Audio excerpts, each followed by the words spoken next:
বিশ্ববিদ্যালয় থেকে বেড়ে ওঠা নেতৃত্ব,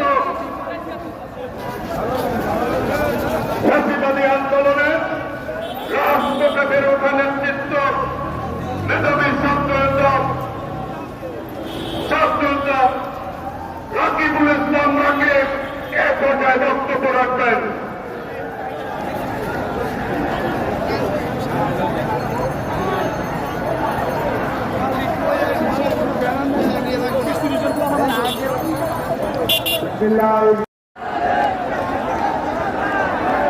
এই সভাটি আমার সাথে পরিচালনার সহযোগিতা করবেন মহানগর উত্তর বিএনপির বিপ্লবী সদস্য সচিব মোহাম্মদ আমিনুল হক, দক্ষিণ বিএনপির সদস্য সচিব তানভীর আহমেদ রবি।